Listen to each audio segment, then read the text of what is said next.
You are listening to the Palestine in America podcast. I'm your host, Nader Ahmoud.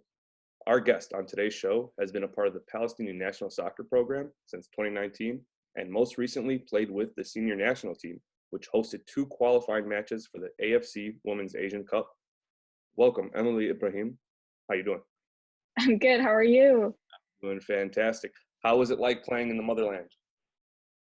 Oh my gosh, it's such a surreal experience. Like, I've been playing soccer since I was 3, but to be able to play in like the place where I'm from, it's just a completely different experience.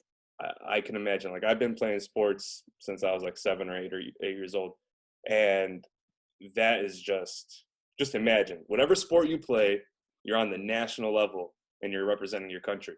That's just Yeah. amazing. I know that you Yeah. played in Bahrain. Was it in 2019 or 2020? Both. So it was the end of 2019 and then we spent New Year's there and went into beginning of 2020. Oh, cool. Yeah. And did that really prepare you to play with the senior national team? Was that a good Oh, experience, you'd say? yeah, definitely. I got used to like their like coaching techniques, and then a bunch of like I think there were 4 girls on the youth national team that I played with on the senior national team. So it was nice going in there knowing like having some familiar faces. Wow, so there's been like a decent amount of turnover then. Yeah. And how many of those 4 girls that are playing on the national team now were they American, like just like you? 2 of them. It was me and then one other. So right now there's a total of 3 Palestinian Americans on the team. Yeah. That's pretty cool. How does an opportunity like that come about? You know, who's like, are there scouts out here? What's going on? Yeah. So in 20 I want to say 2018, I was a part of this organization called the Palestinian American Athletic Organization. And what they do is they take athletes, and like in this specific case it was soccer players, to Palestine, and we got to play like a bunch of like club teams, and we played the Palestinian national team, and the coach was there and he saw me play, and that's how I got like asked. So this year wasn't your first time playing in Palestine. For the national team, yes, but But soccer in general, no. okay, cool. So you kind of had an idea of what it was like, but obviously playing for the national team is a much bigger Yeah. deal Yeah. than playing club teams. How is the soccer you know culture out there? How, like, is it their number one sport? I would imagine. Yeah, I would say so. I mean, you definitely like you like look out into like the streets and you probably like would see like people like playing soccer. Like I think it's a pretty big deal over there. Yeah, when I was there in September, the little kids used to meet at the boys' school every day after school and play for hours. And I would take my Yeah. ball and go dribble and shoot basketball. Yeah. They're like, That's this funny. guy's from America. That's funny. um, Yeah.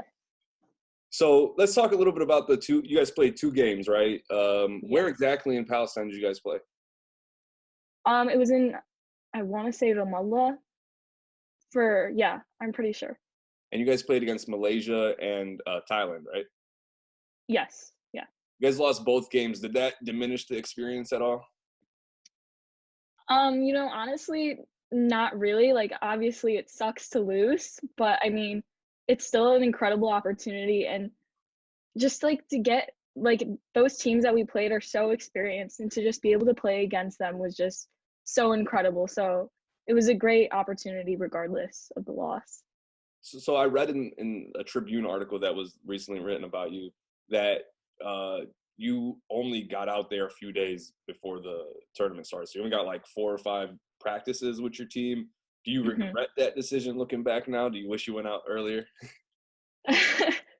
I mean, in a perfect world, I would have went out earlier, but it's difficult because of like college and everything. I think I allowed myself as much as I could, like to be able to balance it like nicely. But yeah, I do wish I could have been able to Did you go miss out any earlier. classes or anything while you were Yeah. out there? Yeah. I So I I imagine was miss that sleep. was that a big reason? Was it because you couldn't, like, you weren't allowed to miss classes, and I think it was or was it just you honestly, wanted to take care of your grades yourself? yeah, it was more of a personal choice, but also I think if it was more than a week, a couple of my professors wouldn't have been as like lenient as they were. So Even if you told them, "Hey, I'm playing for the national team. Come on." yeah, No, Loyola professors don't give a damn. no, That's unfortunately not. That's Loyola in Chicago for our listeners who might not know which Loyola we're talking about. You don't play for Loyola soccer team? No, I play for the club soccer team. Why don't you play But for Loyola? I'm a part of the honors college here, and it's like a lot of academic work. So I kind of wanted to like find that perfect balance. So I thought, club soccer would just be better for me to still be able to play the sport, but like still maintain like my like GPA and everything. Yeah, because I imagine if you played at the collegiate level, there's more of a commitment, right, than at the club level. Yeah, especially like Loyola is a D1 program, so it's So it's a lot of time would commitment. they be more than happy to have you on their team, or is or I would hope so. I hope so, but I'm is not it even sure. in your radar? Are you even thinking about it eventually down the line? I was talking to the Loyola coach before I came, and because of COVID, their like roster, like, so the NCAA gives like the seniors at the time of like COVID an extra year of eligibility to play. So instead of like having the open spots that like I was trying to get, they got closed by the seniors that were coming back for like another year. Right. So I emailed like the coaches, like, and I was like, hey, like I got into Loyola, and this was before like I decided to join the honors program or anything, so I was still like considering. And I told them, hey, like I got into Loyola, like is there a spot like for me at all? And they like told me like the situation, but they said like you're more than welcome to try out. But I decided not to, just because of like the whole honors thing and just wanting to maintain my GPA. What's your goal at Loyola? What's your have you claimed a major or anything? I'm a political science and international studies major. Oh yeah, super Palestinian of you. Trying to save the world or not? I hope so. That's the goal.